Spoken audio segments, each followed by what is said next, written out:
Um homem comum, uma história cheia de altos e baixos, repleta de reviravoltas, superação e sucesso. Minha referência de família, trabalho e caráter tiveram origem como exemplo do meu avô materno. E apesar de todas essas boas referências e exemplos, eu era revoltado com a vida. Sempre colocava a culpa das coisas nos outros. Não assumia meus erros e acabei me envolvendo com pessoas erradas. Nascido na cidade de Jundiaí, interior de São Paulo, o ano era de 1985. Filho de um casal nada convencional. Foi criado em um ambiente onde suas referências se baseavam na violência e no crime. E aos 18 anos de idade, sem nenhuma perspectiva, influenciado pelo exemplo que eu tive do meu pai, a única saída que eu conseguia visualizar para ter uma vida melhor e realizar os meus sonhos era uma vida de crime. Em um assalto, na verdade uma tentativa porque deu tudo errado, houve perseguição da polícia, troca de tiros e você já deve imaginar o que veio a seguir. Eu perdi a minha liberdade. Tendo passado por isso, cumpri minha pena de 10 longos anos. Quando eu conquistei a tão sonhada liberdade, eu não tinha absolutamente nada, exceto uma vontade imensa de ser diferente. E aquela voz latente na minha cabeça: não vou me vitimizar. Ali eu estava quebrando meus paradigmas e traumas do meu passado. E ao passo que eu fui evoluindo e conquistando os meus objetivos, comecei a observar e a me questionar por que algumas pessoas conseguiam prosperar de forma tão rápida, e descobri algumas chaves e comecei a testar em mim esses estudos. E para minha surpresa, constatei que eram sim possíveis e verdadeiros, mas que hoje vejo como um poderoso aprendizado que me permite apresentar alguns caminhos para vocês atingirem o seu potencial de forma mais objetiva e em menor tempo. Marcelo iniciou sua jornada como empreendedor. Ouvia de muita gente que era um excluído da sociedade e que jamais seria um empresário de sucesso. E hoje, 9 anos depois, construiu empresas bem-sucedidas no Brasil e agora nos Estados Unidos. Construiu o maior ecossistema de palestrantes internacionais com certificação da Must University. Já certificou mais de 100 palestrantes internacionais em Orlando, Miami e Portugal, através do Congresso Internacional Plano Perfeito, e palestrou em Harvard. É como dizem os sábios, devemos aprender com os erros dos outros. Eu aprendi muito, observei, estudei, coloquei em prática os conhecimentos que busquei e que hoje me habilitam a replicar mudanças de mindset, de comportamento, de valores, princípios e de visão de mundo. E eu acredito verdadeiramente que histórias conectam com histórias. Hoje, Marcelo Bianchini forma palestrantes aqui no Brasil e leva-os para palestrar nos Estados Unidos e Portugal, com certificado internacional e construindo autoridade. Isso através da formação palestrante inabalável. Bianchini já transformou mais de 300 pessoas. Sejam bem-vindos e prepare-se para serem impactados com uma transformação ímpar. Vamos juntos mandar a nossa mensagem para o mundo. Tem muita gente precisando te ouvir.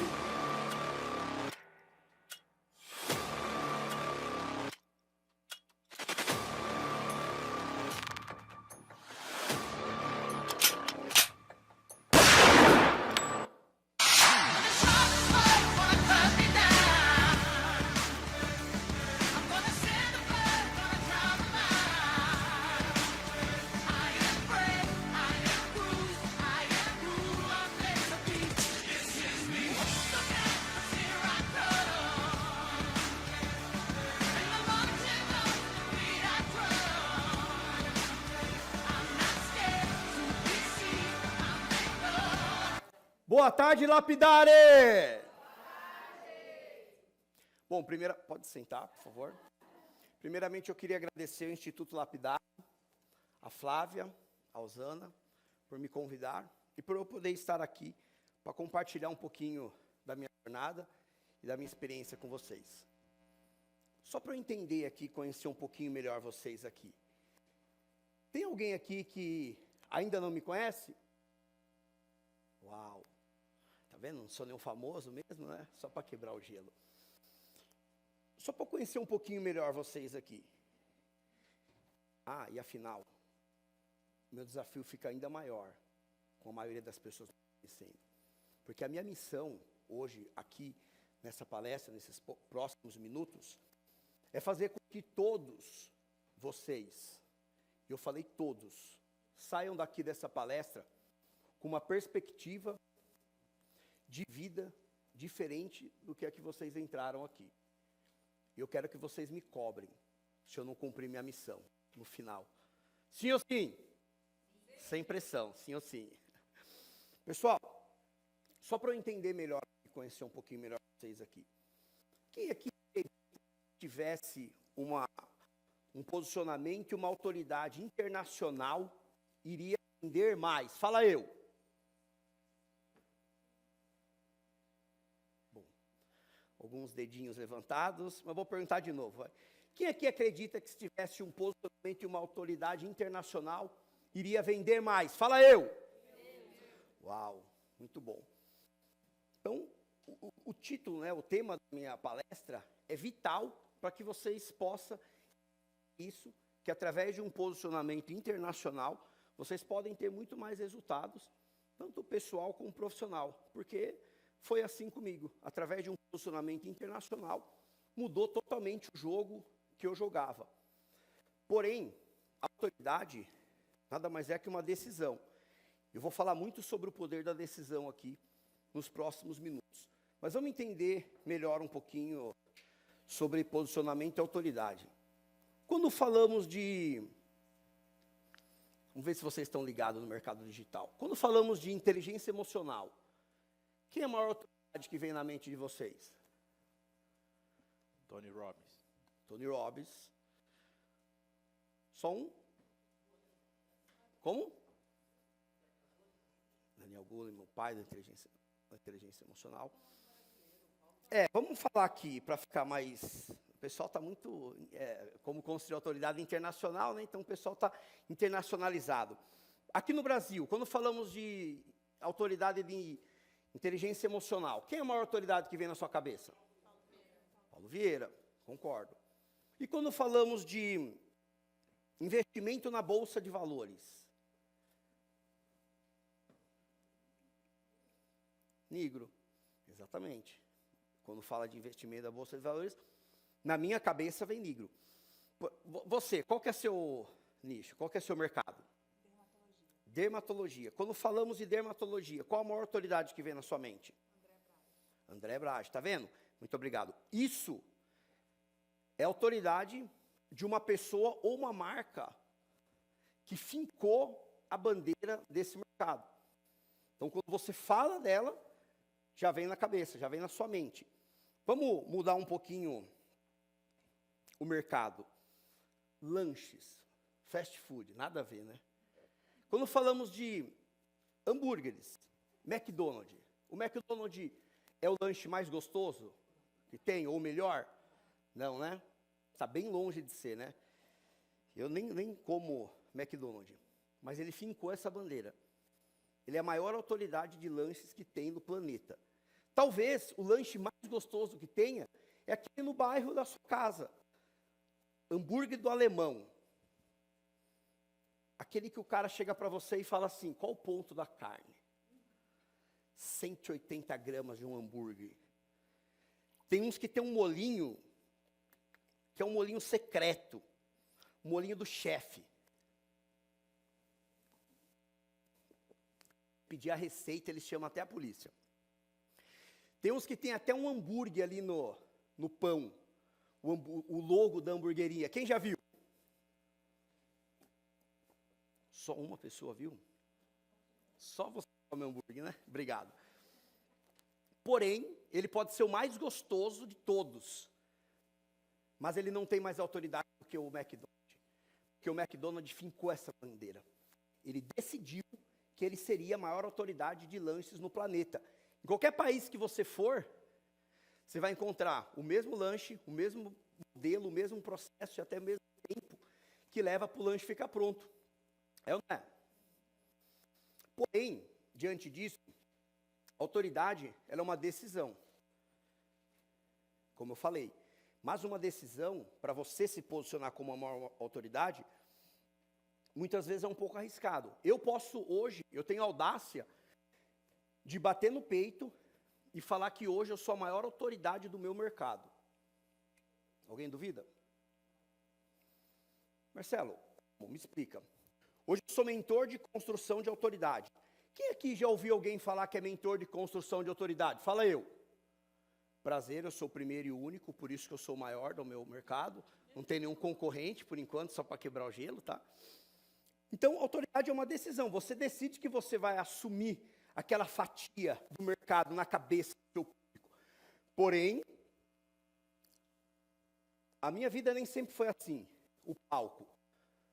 Palestrante em Harvard, mentor de médicos, palestrante internacional. Autoridade, você decide ser autoridade, só que tem decisões que você toma que te trazem para cá. Tem decisões que você toma que te tragam para cá. Como eu disse, a minha vida nem sempre foi assim. Eu já tomei mais decisões na minha vida que me trouxeram para cá. Mais decisões erradas. Decisões, assim como vocês puderam ver um pouquinho no vídeo, me fizeram perder a minha liberdade. Eu tomei decisões na minha vida que me fizeram parar atrás das grades. Decisões que aos 18 anos de idade, num assalto frustrado, houve perseguição, tiroteio, enfim, veio a prisão. E você não sabe como é estar preso. Eu nem quero que vocês saibam.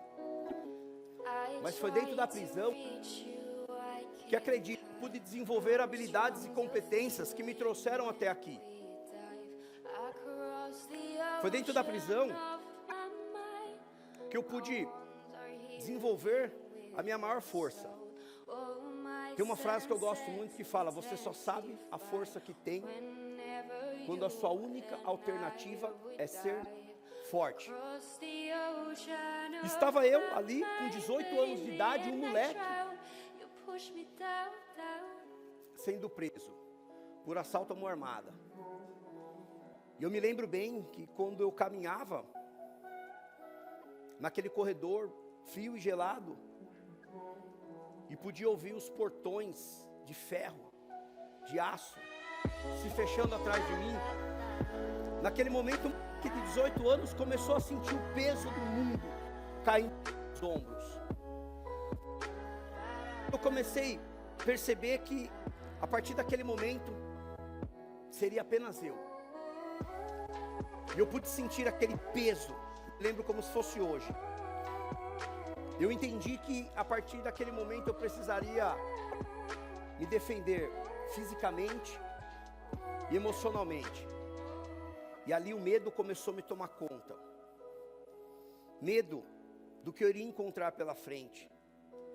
Medo, talvez, de uma briga, de uma confusão, de um olhar atravessado que pudesse levar a um confronto mortal. Mas o maior medo era sobre aquilo que eu iria pagar por aquilo que eu mesmo fiz. Aquilo que eu mesmo cometi. Poucos meses depois, veio a sentença. 10 anos e 8 meses. Por assalto à mão armada. E ali naquele momento, em um piscar de olhos, eu pude ver uma década da minha vida. Sim.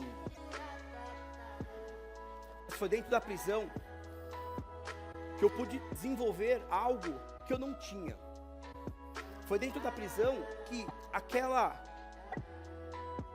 última chama de esperança se tornou em algo que até então eu não sabia, mas que foi aquilo que me tirou de lá. Aquela chama de esperança se tornou em fé. Mas quando eu falo de fé, eu não me refiro a uma crença religiosa. Eu não estou falando de placa de igreja. Eu estou falando de fé. Fé é a certeza de que todas as possibilidades são contra, mas você acredita que é possível. Fé é a certeza daquele que caminha no inferno, certo de um dia chegar ao céu. Estou falando da mesma fé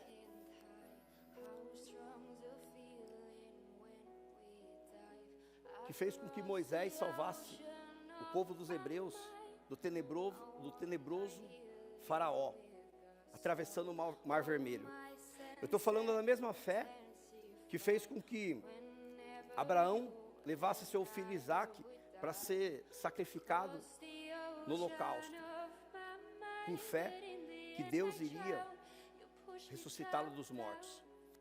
Eu estou falando da mesma fé que fez com que Noé construísse uma arca de 120 metros de madeira para salvar a humanidade de um dilúvio, sem nunca ter visto uma gota d'água cair dos céus.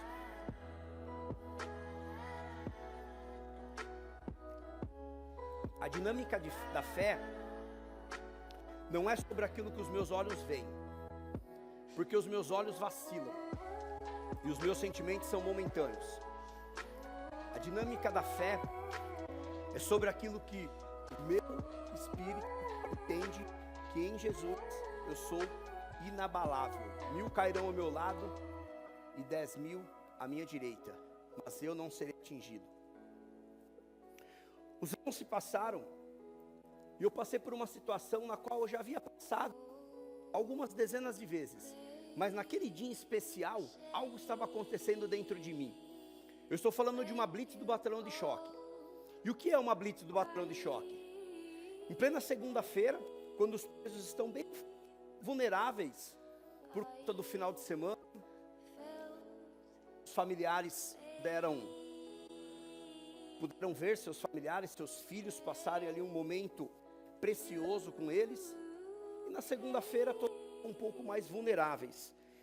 E aí que o batalhão de choque age.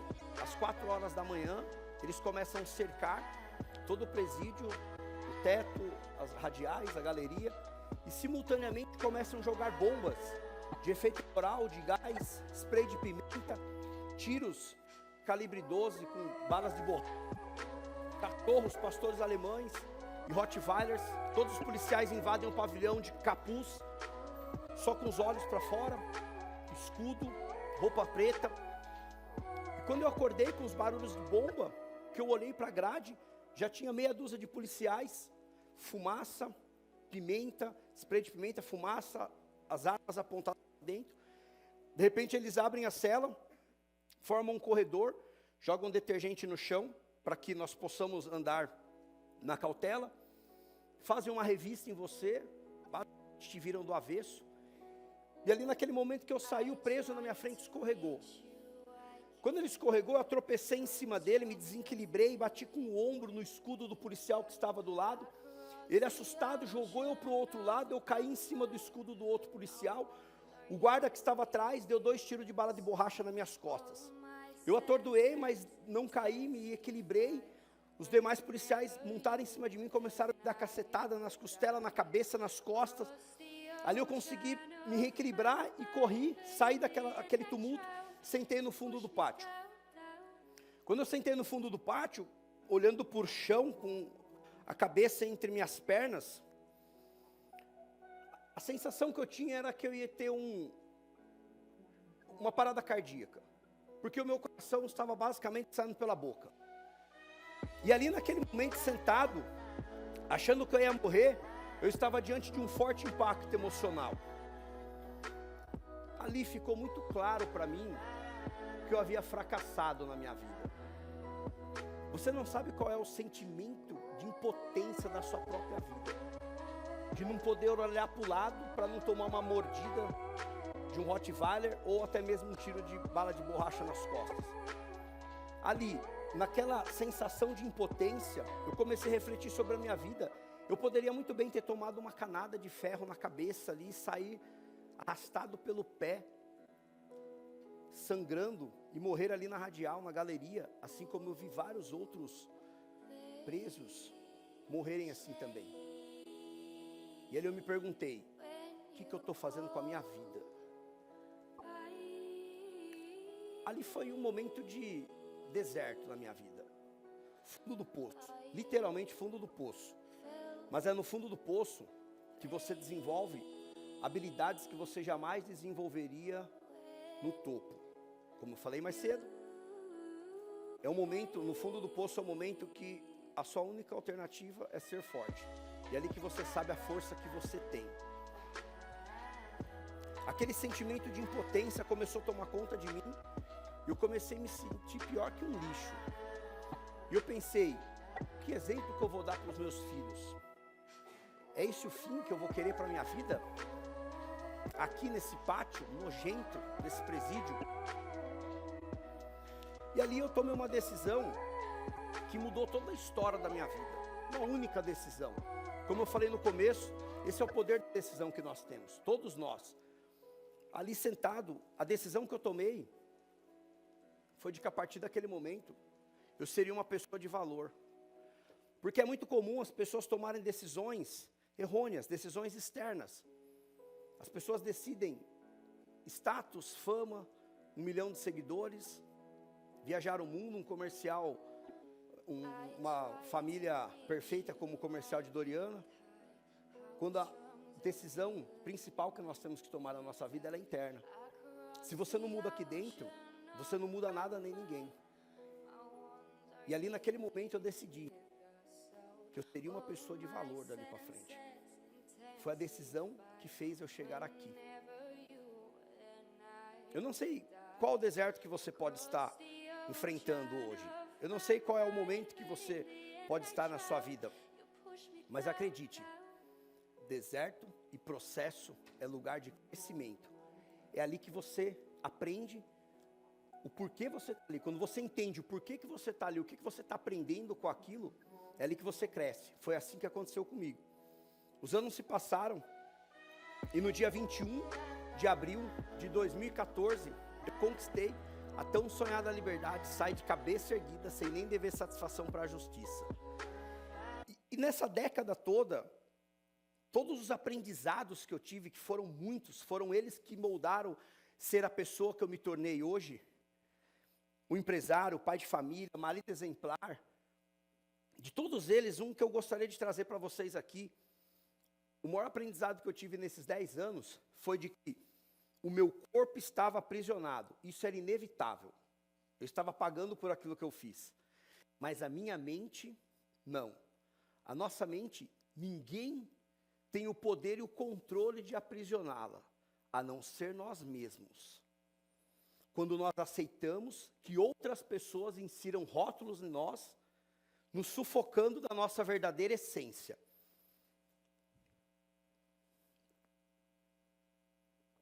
Nos impedindo de avançar, de crescer, de se posicionar, de criar ali um posicionamento, de avançar talvez no mercado digital, se for a sua realidade, se posicionar como um mentor, uma mentora, um palestrante, um congressista, e fica se limitando, pensando o que as pessoas vão dizer, o que meus colegas médicos vão dizer, o que a família vai dizer. E ali você aceita que as pessoas insiram esses rótulos em vocês. Mas eu vou falar uma coisa. Se a aceitação das pessoas te move, a rejeição te breca. Guarde isso com você. Entender isso, que a minha mente, ela nunca foi aprisionada, e ela não tinha um teto, não tinha limite para que eu pudesse expandi-la, mudou meu jogo.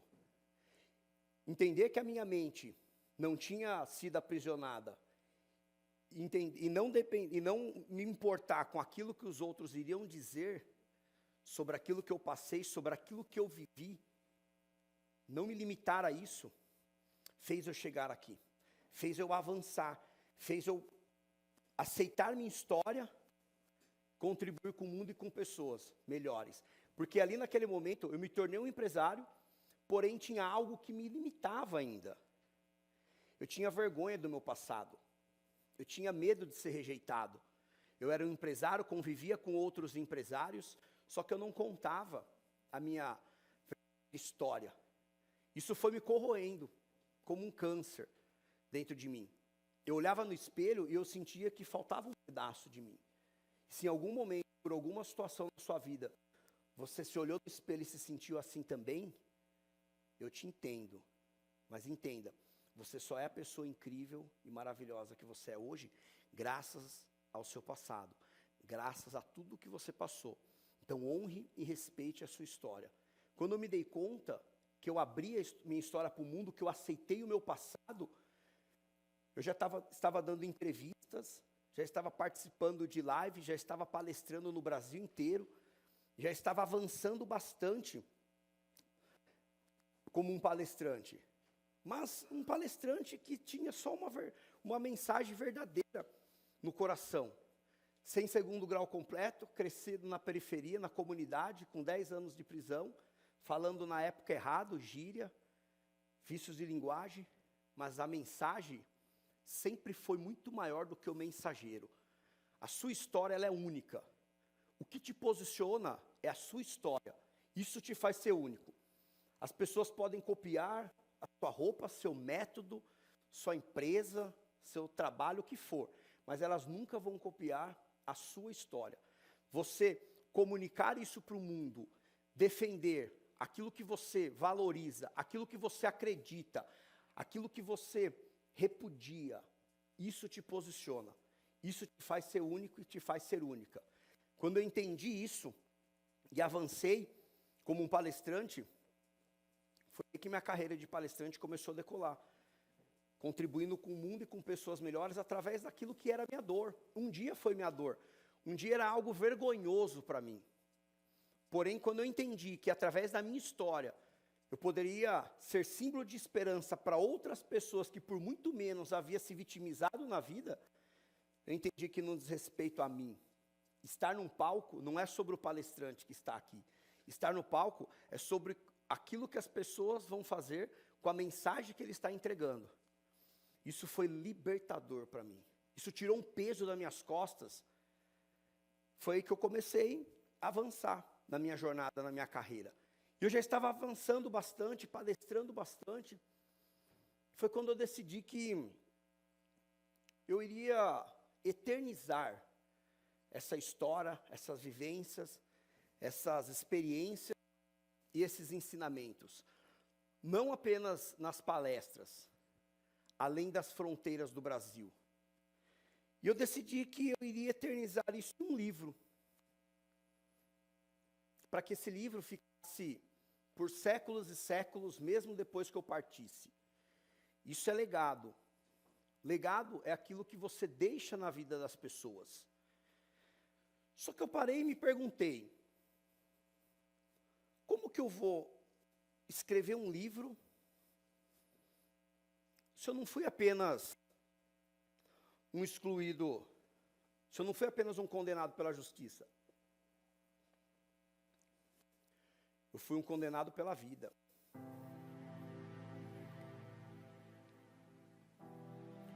Dos 3 aos 5 anos de idade, eu visitava meu pai dentro de um presídio.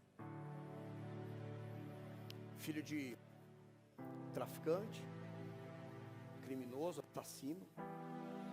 Eu nasci dentro do crime. Eu não pedi para que isso acontecesse. Filho único. Eu e minha mãe éramos como prisioneiros da nossa própria casa. Meu pai espancava minha mãe, abusava dela, me espancava também, criança. Eu já me deparei meu pai quebrando o braço da minha mãe, nariz, esmurrando o rosto dela. Chegou o ponto da minha mãe ser obrigada a conviver com uma amante dentro da nossa própria casa, sem não ter nem o que falar. Com 5 anos de idade, logo que meu pai saiu do presídio, eu me lembro que eu todo feliz, porque ele chegou em casa, e ele me bateu e me empurrou da escada, e eu me defendi para não bater o meu rosto no chão, eu me defendi com os braços e quebrei os 2 braços, e eu fiquei com os 2 braços engessados, aos 5 anos de idade. A mesa da cozinha de casa, era comum eu presenciar Meu pai, com a sua quadrilha, arquitetando ações criminosas. Na mesma mesa que eu tomava café da manhã, todos os dias. Era muito comum eu dormir sozinho com a minha mãe. Porque meu pai usava muita droga, bebia. E virava noites e noites fora de casa. E eu me lembro bem, como se fosse hoje. Um dia, ele chegou em casa às 6 horas da manhã, para ser mais exato, no dia 18 de junho de 1992. Ele chutou a porta do quarto, entrou, eu e minha mãe estava dormindo na cama, ele pegou a cama, virou, pegou minha mãe pelo cabelo, saiu arrastando ela para a sala. E eu acordando assustado, vendo o que estava acontecendo, corri para a sala. Quando eu cheguei na entrada da sala, saí do quarto, passei pelo corredor, cheguei na entrada da sala. Ele estava esmurrando ela no sofá. Ele não falou uma palavra, ele só entrou em casa e começou a nos espancar. E ele esmurrando ela atordoada já no chão, no sofá. Eu parado na entrada da sala, olhando para ela, vendo aquilo que estava acontecendo, com 7 anos de idade. Eu me lembro a roupinha que eu estava usando, um pijaminha, um shortinho, uma camisetinha do Pica-Pau, aquele chinelinho havaiana, azulzinho, antiguinho, sabe? E ali eu parado, olhando para ele, e ele espancando aquilo. Eu acabei de acordar e vendo aquela cena. Era algo comum em casa. Meu pai era grande, forte, moreno, ele andava armado a todo tempo. Ali naquele momento ele parou um pouco de esmurrar ela sentada no sofá. Ele olhou para mim, olhou para ela, tirou a arma da cintura e deu um tiro na cabeça dela. Minha mãe assustou, tentou se defender, mas quem se defende com um projétil, uma arma de fogo? A bala atravessou as mãos dela e pegou na testa. Eu ali, em estado de choque, ele também em estado de choque. Eu parado, com 7 anos de idade, sem chão. Eu não tinha força para andar, para correr, para chorar. Ali naquele momento, o chão desabou embaixo de mim. Eu olhando a minha mãe assassinada na minha frente, a parede toda ensanguentada. Ele olhou para mim, foi como se eu tivesse visto a morte. Eu tinha certeza que eu iria morrer. Ele se aproximou, me pegou no colo, eu assustado, não queria olhar para ele, eu só vi um monstro na minha frente, coloquei a mão no peito dele. Achei que ele ia falar alguma coisa, achei que ele ia me dar um tiro, achei que algo ia acontecer. Ele não disse uma única palavra ali. Ele olhou nos meus olhos, assim como eu estou olhando para você agora, colocou a arma embaixo do queixo, apertou o gatilho. Aí nós caímos, aquele barulho ensurdecedor de tiro, aquele impacto da queda, o tiro, o barulho, o sonido no meu ouvido. Eu não sabia o que tinha acontecido, eu não sabia se eu tinha morrido, se eu estava vivo, assustado, com os olhos fechados, aquele sonido no meu ouvido. De repente, eu fui abrindo os olhos, passei a mão no rosto, meu rosto, minha mão toda ensanguentada. Eu tirei ele, afastei ele de mim, comecei a me afastar no meio da poça de sangue. Comecei a entender o que estava acontecendo ali. Minha mãe assassinada no sofá, meu pai de barriga para baixo. E ali foi o fim para eles, mas um começo para mim. Eu fui acolhido pelos meus avós maternos, e ali eu pude conhecer o que era dignidade, ser criança. Ali eu pude conhecer o que era carinho, o que era respeito, o que era brincar com os meus primos, o que era poder ir para a escola, ter liberdade. Ali eu pude conhecer e aprender o que era isso. E ali foi onde eu conheci o amor. E foi esse amor da minha avó materna, que quando se juntou com o amor de Deus no meu coração, sentado na blitz do batalhão de choque naquele presídio, me tirou das trevas e trouxe para a luz. Eu acredito e luto por um mundo sem vítimas, com pessoas que, assim como eu, acreditam que histórias conectam com histórias. E através das nossas histórias, nós podemos contribuir com o mundo e com pessoas melhores. Sem vitimismo, sem rótulos, sem nos limitarmos. Construindo a nossa autoridade da nossa própria vida, nos posicionando. E através da nossa comunicação, que é o nosso maior poder, poder mandar a nossa mensagem além das fronteiras do Brasil. E quem lembra do livro aqui? Quem lembra do livro? Só você? Então você vai ganhar um livro de presente, que eu trouxe alguns, eu vou te dar um livro de presente. Mas alguém lembra do livro? O livro que eu queria escrever um livro, e eu falei, poxa, eu não vou escrever um livro porque eu... Então, mas só lembraram do livro? Opa, não era ali. Ué, tinha um livro ali. Tem um livro aí no slide? Não? Bom, então, não está meu material atualizado. O livro se tornou best-seller na maior editora de livros best-seller do Brasil. E na pré-venda, ele foi o 5º mais vendido. Então, hoje, eu não contribuo com a minha mensagem, além das fronteiras do Brasil, com posicionamento de palestrante internacional, não só através da palestra, mas sim através do livro. E eu formo pessoas que, assim como eu, acreditam que, através das nossas histórias, nós podemos contribuir com isso. Só para eu entender, alguém aqui acredita que não tem uma história para contar? Tem alguém aqui? Vocês são speakers, né? Então, estão no speakers. Todo mundo tem uma história para contar. Seria um egoísmo da sua parte se você guardasse a sua história e não contribuísse com o mundo e com pessoas melhores através da sua história, das suas experiências.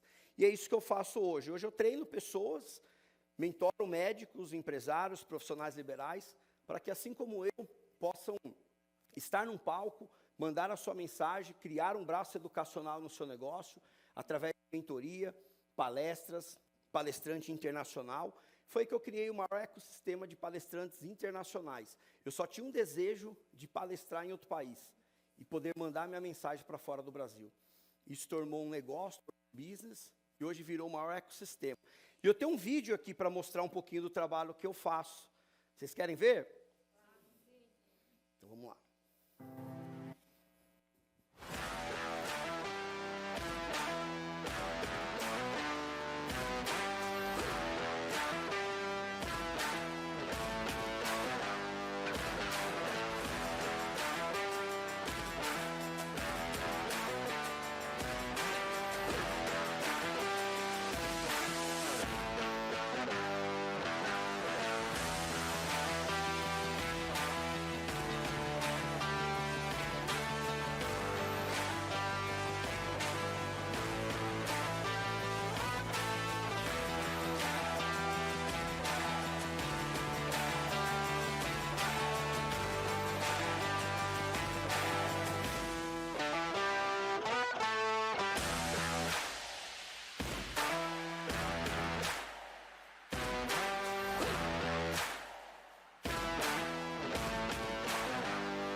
desbravador paga o preço, né, de quebrar o paradigma do impossível. Muitos deixam no meio do caminho essas escolhas porque tem vergonha ou medo de errar. Marcelo não tem medo de errar. E o que ele está fazendo é dar voz e protagonismo às pessoas.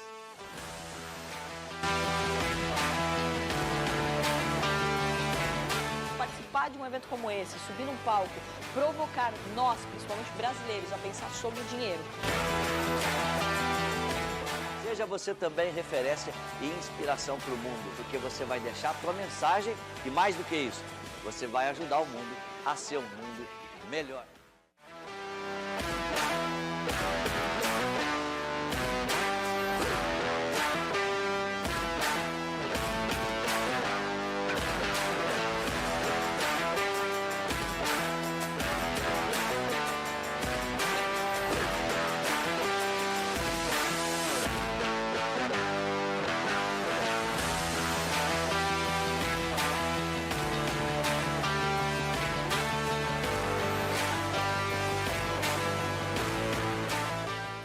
O que muda o jogo de uma pessoa é com quem você anda, em que lugares você está. O Marcelo Bianchini, ele proporciona a oportunidade de você estar com pessoas de outro mundo.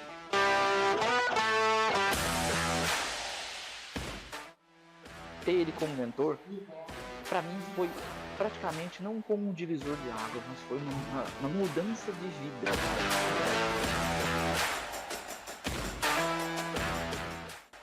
Sou Marcelo Bianchini e a minha filosofia de vida é contra o vitimismo. Porque eu que caminhei no inferno, entendi que existe luz, independente de onde você estiver. Desde que você tenha fé, esperança, coragem inabalável, um desejo ardente de mudanças. E nunca, jamais desistam de vocês. Muito obrigado!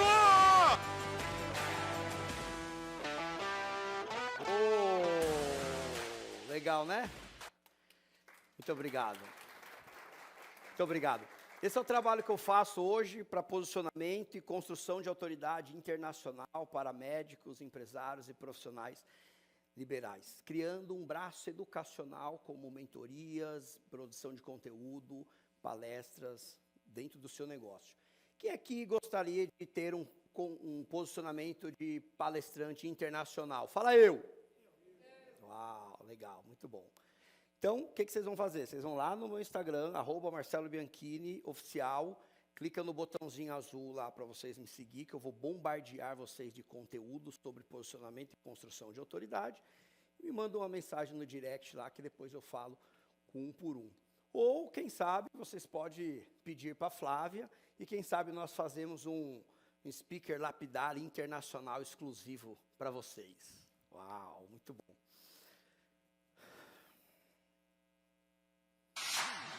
Olha aí, apareceu agora o livro, você trocou? Não? Falou que não estava aí. Esse é o livro, Coragem Inabalável, que se tornou best-seller na pré-venda. Com muito orgulho de ter publicado, para poder eternizar a minha mensagem. E se você me perguntar, diante de tudo isso, qual foi o maior sucesso que eu já tive na minha vida até hoje, não vou falar que foi palestrar em Harvard, não vou falar que foi ter empresa no Brasil, nos Estados Unidos, criar o maior ecossistema de palestrantes internacionais. Não foi isso. O maior sucesso que eu tive na vida foi no dia 21 de abril de 2022, quando eu entreguei minha vida para Cristo, me batizei nas águas e me tornei cristão. Eu sou Marcelo Bianchini e a minha filosofia de vida é contra o vitimismo, porque eu que caminhei no inferno, entendi que existe luz, independente de onde você estiver. Desde que você tenha fé, esperança, coragem inabalável, um desejo ardente de mudar, e nunca, jamais desistam de vocês. Muito obrigado, Lapidare!